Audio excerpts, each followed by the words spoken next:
Hey everybody, some gadget guy here taking a look at a mid-range LTE connected tablet on AT&T, Samsung's Galaxy Tab 4 10.1. Consumer tablets are in an interesting position. Originally built to be entertainment devices, more and more people are using them for business and content creation. Adding LTE even to mid-range specs makes sense as we connect more and more gadgets directly to the web. The Tab 4's hardware won't wow many folks. A Qualcomm 400 processor and 1.5 gigabytes of RAM are solid enough specs to drive the 1280 by 800 resolution display, a somewhat lower resolution than what we're used to on screens this large. It's also been a while since I've seen a 16 by 10 aspect ratio. It's not a tremendous change from 16 by 9, but the bezels on Samsung's solution here are almost comically large and makes the slate look like it could almost be 4 by 3 like an iPad. Walking around the tablet, Samsung's use of a hardware home button showcases a focus on landscape use, and that jives with the top edge of this tablet. This is where we'll find almost everything: power button, volume rocker, IR blaster, SIM card, and micro SD card slots. The bottom of the tablet has a micro USB port, and there are side-firing stereo speakers, with the left side housing the 3.5mm headset jack. Lastly, the backplate, it's the same leathery plastic found on Samsung's recent smartphones. It's got a great feel in the hand and provides a little extra grip for a gadget designed to leave the house. Performance is where we would expect this chipset to land. Handling the basics, web browsing, email, social networking, it offers smooth, if uninspiring, performance. TouchWiz customizations skin the whole UI, but that also comes with the benefit of providing split-screen multitasking, a feature I wish was built directly into Android and really takes advantage of larger screens. There's little carrier bloat, and AT&T has added a helpful app which details your data usage in real time. The 3-megapixel camera won't win any awards, but it's a solid option for video chat and conferencing. Speaker performance is very good. I'd obviously prefer having front-facing instead of side-firing speakers, but they offer up better than mid-pack performance. We of course have a separate video test, which you can listen to. I've become a pretty big fan of building LTE directly into tablets. If you're on a shared data plan, you could tether your phone to share its LTE signal, but it's helpful not having to go through the steps of activating hotspot mode and then worrying what to do about your phone's battery life. In fact, if you need to share an LTE connection with several other devices, it would make more sense to use the larger battery in a tablet rather than hotspot a phone. And at this price point, battery life is solid. The 6800 mAh cell benefits from a lower resolution screen and the power-efficient Qualcomm 400. I'm still struggling with how best to demonstrate runtime. Doing a little math after watching some video on this tablet, you should expect around 9 hours of video playback when in airplane mode and with screen brightness set around half. I'd happily take suggestions on other ways to test batteries,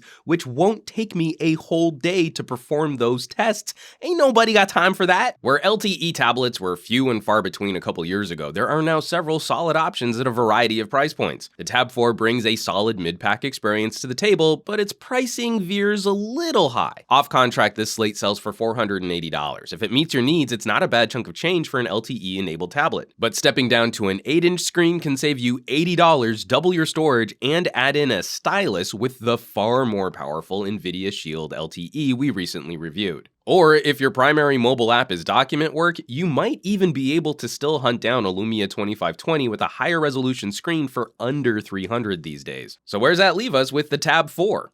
It's not all bad and not all good. If you're a fan of Samsung gear, this tablet gets you in for less than the price of a Tab S or a Tab Pro. The issue with a tablet like this starts to resemble the same problems I have with mid-range phones. It's a new tablet, so that's good, and it comes with a new product price tag. But the middle of the pack is where competition is the fiercest, and not only does this face intense competition from other new tablets under $500, it also has to stand up against last year's flagship products. As we start seeing more mobile computing solutions with Android, Chromebooks, and the next generation of Windows hybrids and convertibles, I'm really happy to see more options with LTE built in, and I'll always be a fan of more competition in the consumer space. I'll of course leave some links down below this video for more info on the Tab 4 and where you can shop it online. As always, thanks so much for watching, and make sure to hit the subscribe button if you'd like to catch more videos and reviews like these, and I would not be able to continue producing these videos if you all weren't out there sharing them with your family, friends, and on social media. So keep bringing more cool people to the party. Hit that thumbs up button, and I will catch you all on the next review.